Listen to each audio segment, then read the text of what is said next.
പിണറായിയുടെ തിടുക്കപ്പെട്ടുള്ള ആ ഡൽഹി യാത്രയ്ക്ക് പിന്നിൽ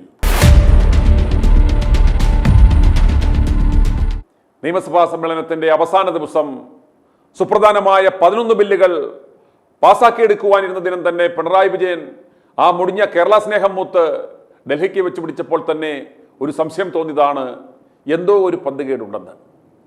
ശബരിമല സ്വർണ്ണക്കൊള്ളയുമായി ബന്ധപ്പെട്ട് എന്തെങ്കിലും മുൻകൂർ ജാമ്യ പരിപാടികൾക്കായിരിക്കാം ആ തിടുക്കപ്പെട്ടുള്ള യാത്ര എന്ന് കരുതിയെങ്കിലും അതിലും വലിയ ഒരു ആപ്പിൽപ്പെട്ട് മകൻ അകത്തു പോകാതിരിക്കുവാനുള്ള ശ്രമങ്ങളുടെ ഭാഗമായിട്ടായിരുന്നു ആ യാത്ര എന്ന് നമ്മൾ മനസ്സിലാക്കണം.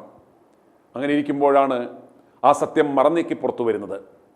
വലിയ വിവാദമായ എന്നാൽ ഒരു പൊട്ടും ഇന്ന് വരെ സംഭവിക്കാത്ത നയതന്ത്ര സ്വർണ്ണക്കടത്ത് കേസ് അന്വേഷണത്തിനിടെ മുഖ്യമന്ത്രി ചെയർമാനായ വടക്കാഞ്ചേരി ലൈഫ് മിഷൻ ഭവന പദ്ധതിയിലെ ക്രമക്കേട് കണ്ടെത്തിയ ED ഈ പദ്ധതിയുടെ മറവിൽ വൻപിച്ച കമ്മീഷൻ ഇടപാടുകളും കള്ളപ്പണം വെളുപ്പിക്കലും നടന്നിട്ടുണ്ട്, മുഖ്യമന്ത്രിയുടെ മകൻ വിവേക് കിരൺ ഉൾപ്പെടെ ഇതിൽ പങ്കാളികളാണ് എന്ന് കണ്ടെത്തിയാണ് വിവേകിനെ 2023 ED സമൻസ് കൊടുത്ത് വിളിപ്പിച്ചത്.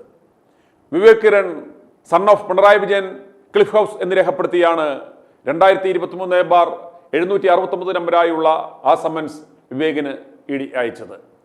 അന്നത്തെ കൊച്ചി യൂണിറ്റിലെ അസിസ്റ്റന്റ് ഡയറക്ടർ PK ആനന്ദാണ് 2023 ഫെബ്രുവരി 14 രാവിലെ 10:30 കൊച്ചിയിലെ തൻ്റെ ഓഫീസിൽ ഹാജരാകണം എന്ന് കാണിച്ച് വിവേകിന് സമൻസ് അയച്ചത്. എന്നാൽ വിവേക് അന്ന് ഹാജരായില്ല. എന്നാൽ അതേ ദിവസം തന്നെ അതേ ഓഫീസിൽ ഹാജരായ മുഖ്യമന്ത്രിയുടെ പ്രിൻസിപ്പൽ സെക്രട്ടറി ആയിരുന്ന ശിവശങ്കരനെ 3 ദിവസത്തെ ചോദ്യം ചെയ്യലിന് ശേഷം ED അറസ്റ്റ് ചെയ്തിരുന്നു. ലൈഫ് മിഷൻ കേസ് വിവാദം കത്തി നിൽക്കുന്ന സമയത്താണ് വിവേകിന് ED സമൻസ് അയച്ചത്. ഇതോടൊപ്പം സ്വപ്ന സുരേഷും സരിത്തിനും ED നോട്ടീസ് കൊടുത്തിരുന്നു. 4.5 കോടി രൂപ കമ്മീഷൻ വാങ്ങിയെന്നുള്ള വിവരങ്ങൾ അന്ന് പുറത്തു വന്നിരുന്നു. എന്നാൽ വിവേകിനെതിരെ ED തുടർ നടപടികൾ മരവിപ്പിച്ചു അജ്ഞാത കാരണങ്ങൾ കൊണ്ട്. പിന്നീട് ഈ വിഷയത്തിൽ എന്ത് സംഭവിച്ചു എന്ന് ആർക്കും ഒന്നും അറിയില്ല. അന്വേഷണം ക്ലിഫ് ഹൗസിലേക്ക് മുഖ്യമന്ത്രിയും കുടുംബവും ഉൾപ്പെടെ കുടുങ്ങും എന്ന വാർത്തകൾ വന്നിട്ടും അന്ന് ഒന്നും സംഭവിച്ചില്ല. കള്ളപ്പണം വെളുപ്പിക്കൽ നിരോധന നിയമത്തിലെ 50-ാം വകുപ്പിലെ 2-3 ഉപവകുപ്പുകൾ പ്രകാരമാണ് വിവേകിന് അന്ന് സമൻസ് ED അയച്ചത്. എന്നാൽ ഈ സമൻസ് കൈപ്പറ്റിയിട്ടും വിജയന്റെ മകൻ എന്തുകൊണ്ട് ഹാജരായില്ല, സമൻസ് കൈപ്പറ്റിയിട്ടും ഹാജരാകാതിരുന്ന വിജയന്റെ മകന്റെ പേരിൽ എന്ത് നടപടികൾ ED എടുത്തു, ഈ കേസിന്റെ ഇന്നത്തെ അവസ്ഥ എന്താണെന്നും ഇന്നും ആർക്കും അറിയില്ല. അതേസമയം ED ഇപ്രകാരം സമൻസ് അയക്കുന്ന വിവരങ്ങൾ ED തന്നെ പുറത്തുവിടുകയാണ് പതിവ്. നാഷണൽ ഹെറാൾഡ് കേസ്, ജാർഖണ്ഡിലെ ഹേമന്ത് സോറന്റെ കേസ് തുടങ്ങിയവയിൽ ED കാട്ടിയ ആ അമിതാവേശം തന്നെ ചില ഉദാഹരണങ്ങൾ മാത്രമാണ്.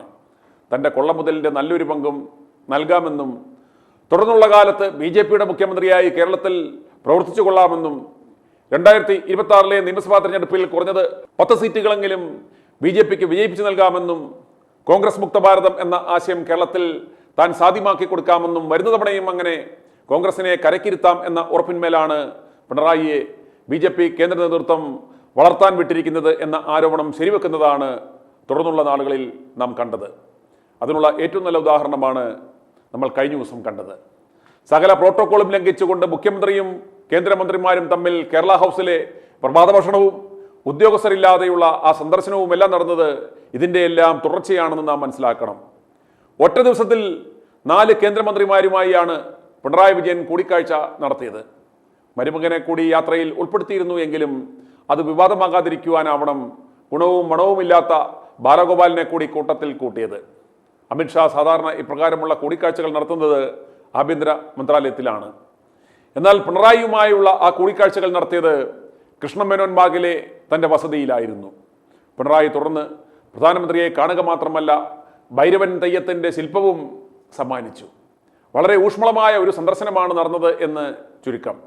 പക്ഷേ സംസ്ഥാനത്തിന് എന്ത് ഗുണമുണ്ടായി എന്ന് ദയവായി ആരും ചോദിക്കരുത്.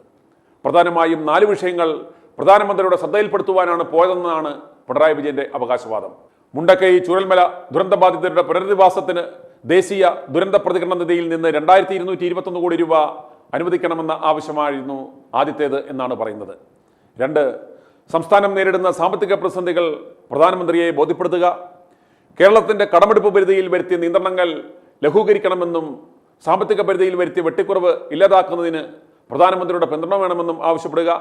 ഇതോടൊപ്പം IGST റിക്കവറി തിരികെ നൽകൽ, ബജറ്റിന് പുറത്തെ കടമെടുപ്പിന് ഏർപ്പെടുത്തിയ വെട്ടിക്കുറവ് മാറ്റണമെന്നും ആവശ്യപ്പെടുക. ഇതൊക്കെയായിരുന്നത്രേ വിജയന്റെ ലക്ഷ്യങ്ങൾ. പക്ഷേ ഒന്നും യാഥാർത്ഥ്യമായതായി യാതൊരു വിവരവുമില്ല. വിരട്ടാനോ എന്തോ നിർദ്ദേശം കൊടുക്കുവാനോ ആണ് പിണറായി വിജയനെ ഡൽഹിക്ക് തിരക്കപ്പെട്ട് വിളിപ്പിച്ചതെന്നതിൽ യാതൊരു സംശയവും വേണ്ട. ED സമൻസ് അയച്ച് മകനെ വിളിപ്പിച്ചിരുന്നു എന്ന വിഷയവും ഇവർ തന്നെയാണ് ഒരു മാധ്യമപ്രവർത്തകന് ചോർത്തിക്കൊടുത്തത് എന്നാണ് വിവരം. മറ്റൊരു കാര്യം ശ്രദ്ധിച്ചോ? ഈ വിഷയത്തിൽ പ്രതിപക്ഷ നേതാവ് കേക്കച്ചൻ ഒരക്ഷരം ഇതുവരെ മിണ്ടിയിട്ടില്ല. മിണ്ടാനുള്ള ധൈര്യം കാണില്ല. കാരണം മിണ്ടിയാൽ പുനർജനിക്കൊള്ളയിൽ കടുത്ത നടപടി വരും. പിണറായി വിജയനും കേക്കച്ചനുമാണ് BJPയുടെ കേരളത്തിലെ പ്രധാന പ്രവർത്തകർ എന്ന് മനസ്സിലാക്കണം. ഇവർ വിചാരിച്ചെങ്കിലേ 2026-ൽ BJPക്ക് കേരളത്തിൽ കുറഞ്ഞത് 10 സീറ്റുകളെങ്കിലും പിടിക്കുവാൻ പറ്റുകയുള്ളൂ. അതുകൊണ്ട് ഇവന്മാരുടെ കൊള്ളകൾ കേന്ദ്രം കണ്ണടയ്ക്കും. മണ്ടന്മാരായ ജനങ്ങൾക്ക് ഇതൊന്നും മനസ്സിലാക്കുവാനുള്ള കഴിവില്ലല്ലോ എന്നോർക്കുമ്പോൾ മാത്രമാണ് ചെറിയൊരു സങ്കടം വരുന്നത്. i2i News, an eye for truth. i2i News subscribe ചെയ്തിട്ടില്ലാത്തവർ ഇപ്പോൾ തന്നെ സബ്സ്ക്രൈബ് ചെയ്യുക. നോട്ടിഫിക്കേഷൻ ലഭിക്കുവാൻ ബെൽ ബട്ടണും അമർത്തുക.